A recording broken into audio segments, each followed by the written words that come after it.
Before we get into today's prophecy update, I need to let you know that we're getting this on the video. Yeah. I'm going to be gone for the next 3 weeks. Please don't get mad at me. Everything's fine. I'll be returning the first week of April. And in my absence, Dr. Arnold Frutenbaum, who is here Thursday night, will be speaking on all of the Thursday nights in March, of which there are 3 left.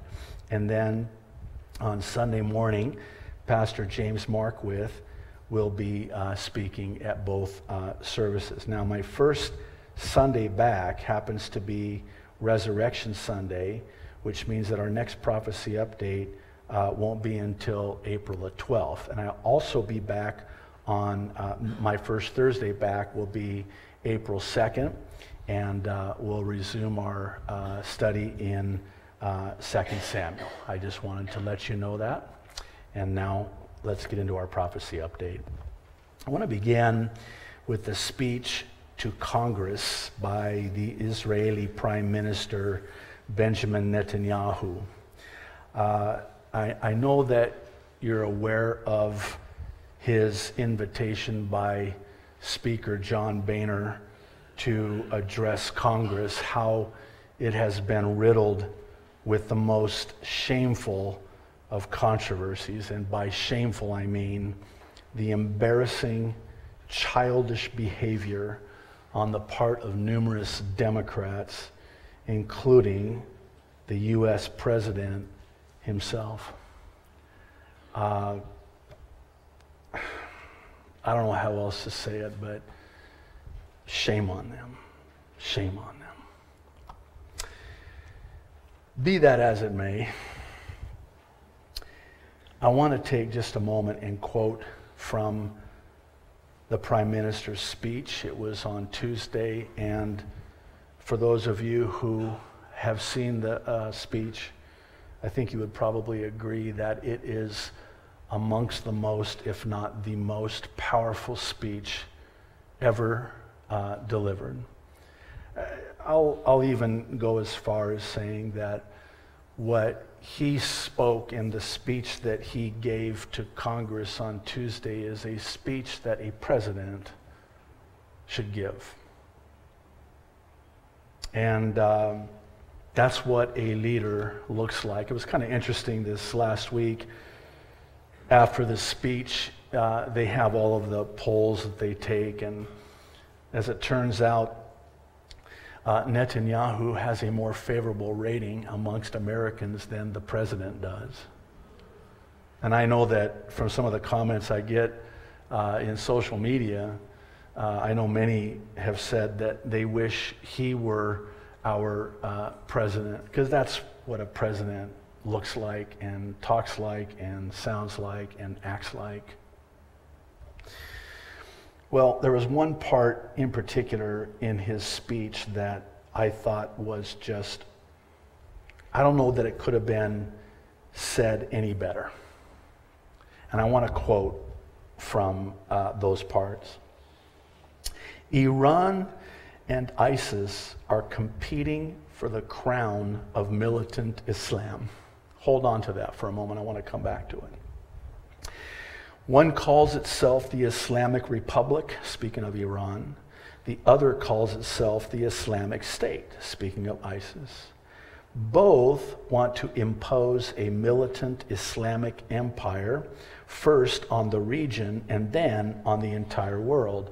They just disagree among themselves who will be the ruler of that empire. In this deadly Game of Thrones, there's no place for America or for Israel. So, when it comes to Iran and ISIS, the enemy of your enemy is your enemy. The difference is that ISIS is armed with butcher knives, captured weapons, and YouTube, whereas Iran could soon be armed with intercontinental ballistic missiles and nuclear bombs. To defeat ISIS and let Iran get nuclear weapons would be to win the battle but lose the war. We can't let that happen. But that, my friends, is exactly what could happen if the deal now being negotiated is accepted by Iran. That deal will not prevent Iran from developing nuclear weapons. It would all but guarantee that Iran gets those weapons, lots of them. Okay. I would suggest that while the jury may still be out on the Islamic State establishing a caliphate, which is, by the way, some believe they will and even now are, which is why it is that Boko Haram has sworn allegiance to ISIS.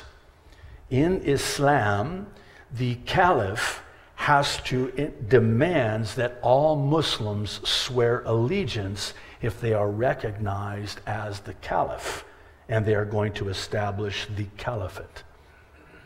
Now, the jury's out on that.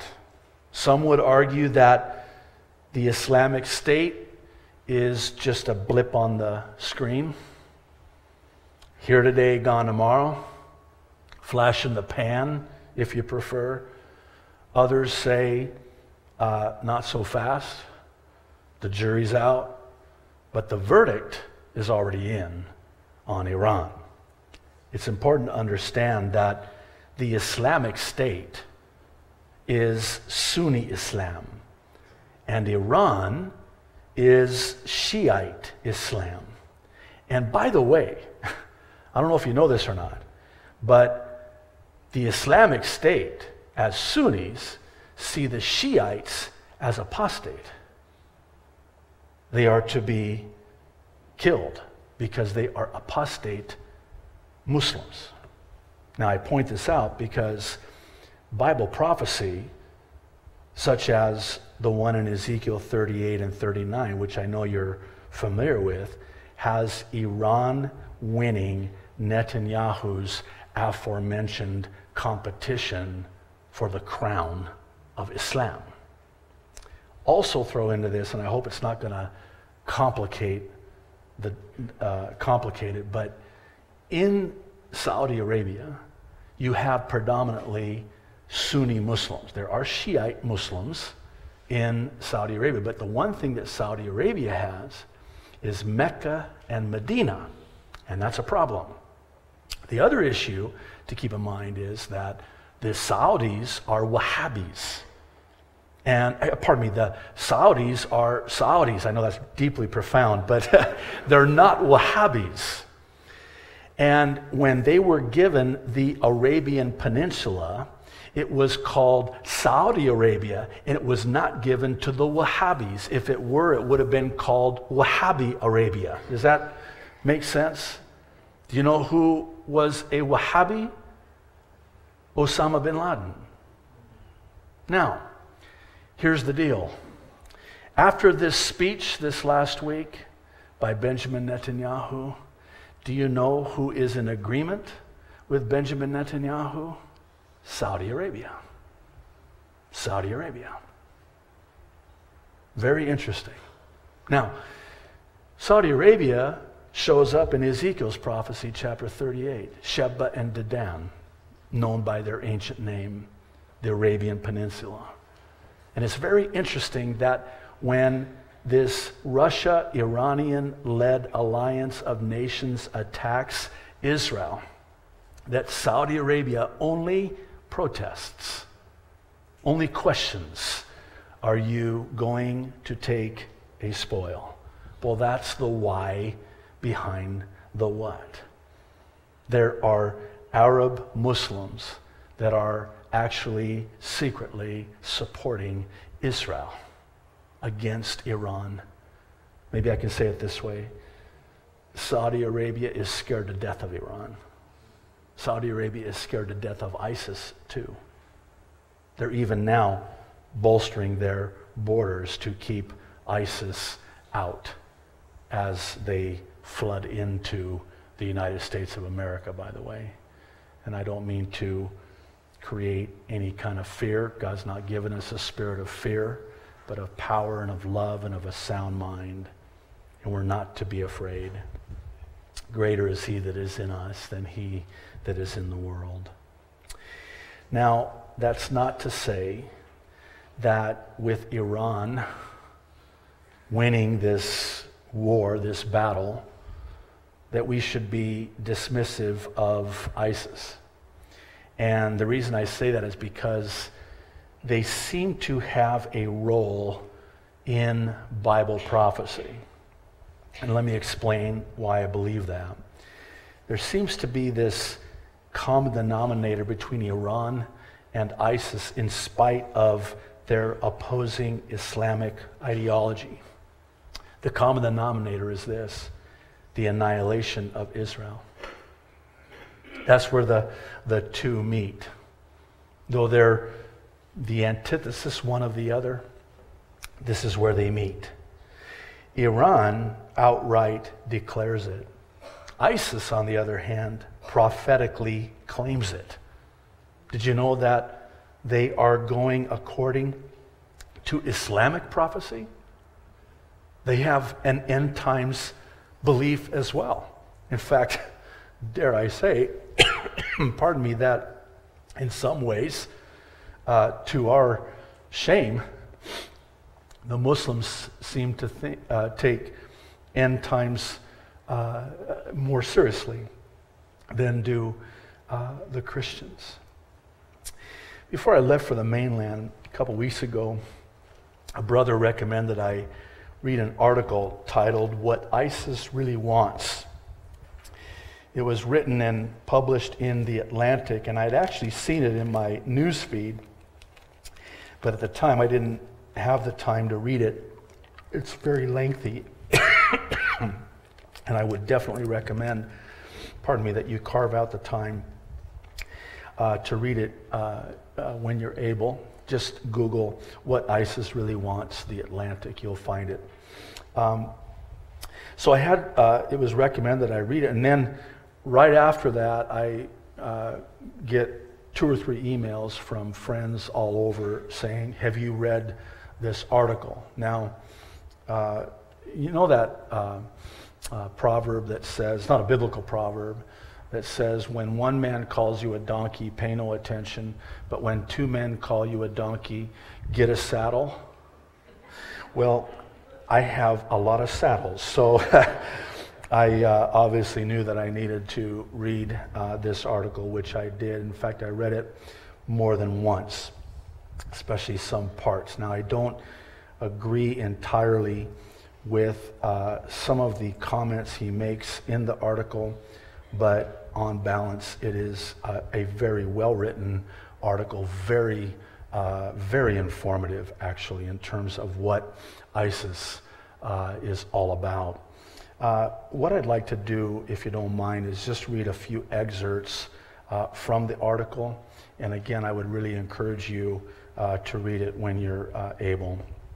All Muslims acknowledge that God is the only one who knows the future, but they also agree that he has offered us a peek at it in the Quran and in narrations of the Prophet, speaking of Muhammad. In broad strokes, Al-Qaeda acts like an underground political movement with worldly goals in sight at all times: the abolishment of the State of Israel and the end of support for dictatorships in Muslim lands. The Islamic State has its share of worldly concerns, but the end of days is a theme of its propaganda. Bin Laden rarely mentioned the apocalypse, and when he did, he seemed to presume that he would be so long dead when the glorious moment of divine punishment finally arrived. That was his eschatology. During the last years of the U.S. occupation of Iraq, the Islamic State's immediate founding fathers, by contrast, saw signs of the end times everywhere. They were anticipating within a year the arrival of the Mahdi, a messianic figure destined to lead the Muslims to victory before the end of the world. Of the Islamic State supporters I met, Musa Sarantonio, very interesting guy, the Australian, expressed the deepest interest in the apocalypse and how the remaining days of the Islamic State and the world might look. These include the belief, listen to this, that there will be only 12 legitimate caliphs and Baghdadi is the 8th, that the armies of Rome will mass to meet the armies of Islam in northern Syria, and that Islam's final showdown with an anti-Messiah will occur in Jerusalem after a period of renewed Islamic conquest. An anti-Messiah, known in Muslim apocalyptic literature as Dajjal, will come from the Khorasan region of eastern Iran and kill a vast number of the caliphate's fighters until just 5,000 remain cornered in Jerusalem. Just as Dajjal prepares to finish them off, Jesus, the second most revered prophet in Islam, will return to earth, spear Dajjal, and lead the Muslims to victory. Only God knows whether the Islamic State's armies are the ones foretold, Sarantonio said, but he is hopeful. The prophet said that one sign of the imminent arrival of the end of days, listen to this, is that people will, for a long while, stop talking about the end of days. He said, if you go to the mosques now, you'll find the preachers are silent about this subject. That sounds like some Christian churches. You won't hear anything about the last days. They see that in Islam, especially the Islamic State, as yet another sign. Does that sound a little bit like Peter? That another sign of the last days will be that they'll mock the last days and the Lord's coming. Where is the promise of his return? They've been saying that he's going to come back, yet he doesn't come back. And they mock and they ridicule the rapture and the return of Jesus Christ.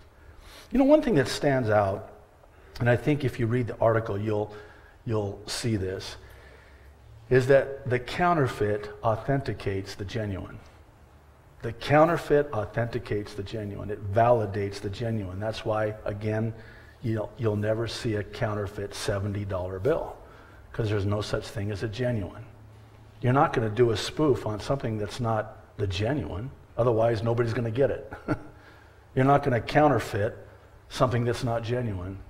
And truly, this is a counterfeit, and Satan is the master counterfeiter, and it validates and authenticates the genuine. Okay. Let me see if I can turn a corner here. Last Wednesday, when I returned from the mainland, I had the honor and privilege of having lunch with Dr. Frutenbaum. And as you might imagine, I took the opportunity to ask him a lot of questions, and some of which he addressed on Thursday night when he was here. But one in particular was in regards to Ezekiel 38. I knew that he was going to be talking about Ezekiel 38 on Thursday, and very interesting, he believes at the very minimum the Ezekiel 38 prophecy would need to be fulfilled 3.5 years before the tribulation period begins. Now, if that's the case, then it would stand to reason that we're even closer than we realize. He suggests that because of Ezekiel 39:9, where we're told that Israel will use the weapons from this failed attempt on the part of this alliance of nations, they'll use them for fuel for 7 years. And the only way to reconcile and fit those 7 years into the 7-year tribulation is for it to happen 3.5 years before the 7-year tribulation. Because at the 3.5-year mark, in the midst of the tribulation, the Jews flee.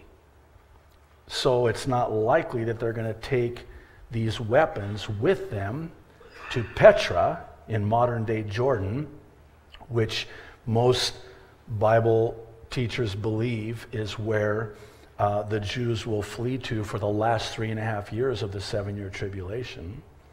So in order to get that 7 years in there for them to burn those weapons for fuel, you have to start 3.5 years before. Now that's very interesting. Many years ago, I also had the privilege of talking with Dave Hunt, the late Dave Hunt of the Berean Call.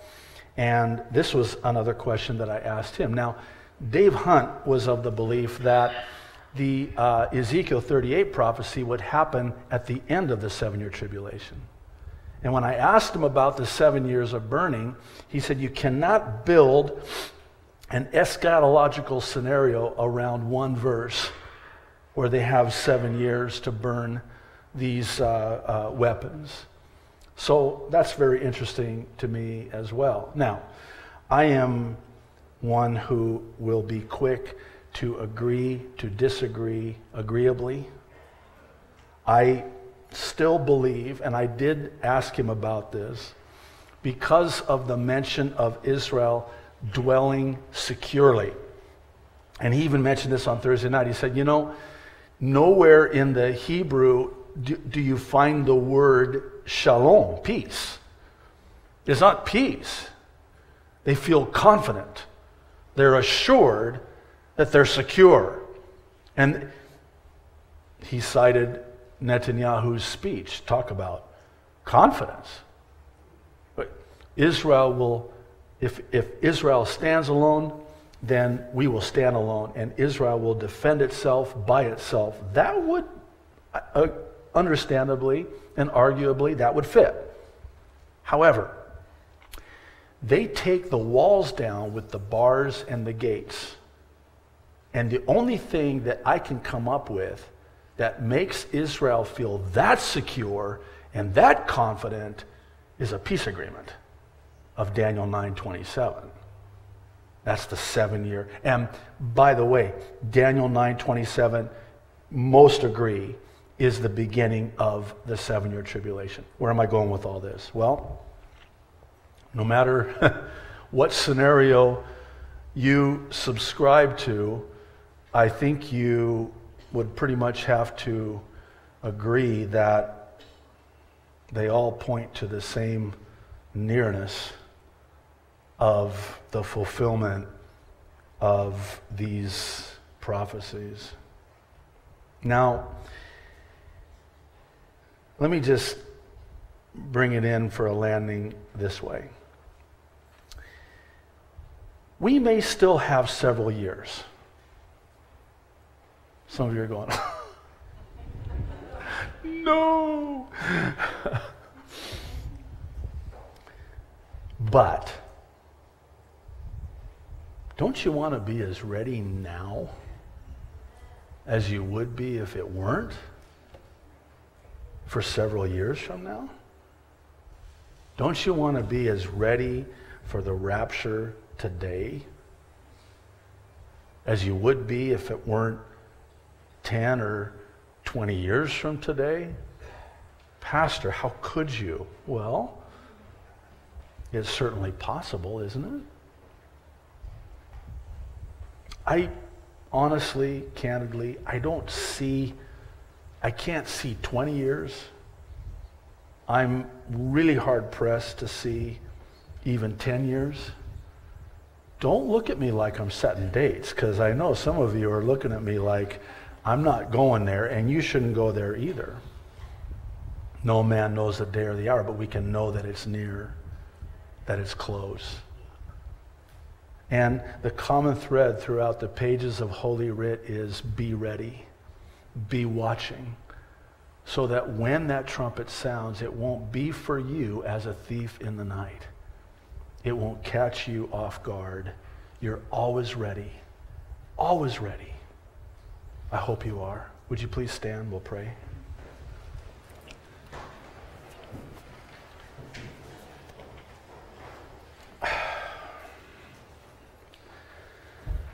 Lord, thank you for Bible prophecy. Lord, I only see the outward standing where I'm standing here behind this pulpit, but you see every heart of everyone who is either in this church today or watching this by some other way. And so, Lord, I would just ask that if there's anyone who has not called upon you, that today they would call upon you and be numbered amongst those of whom it is said, all who call on the name of the Lord will be saved. I pray that today would be the day of their salvation. In Jesus' name, amen.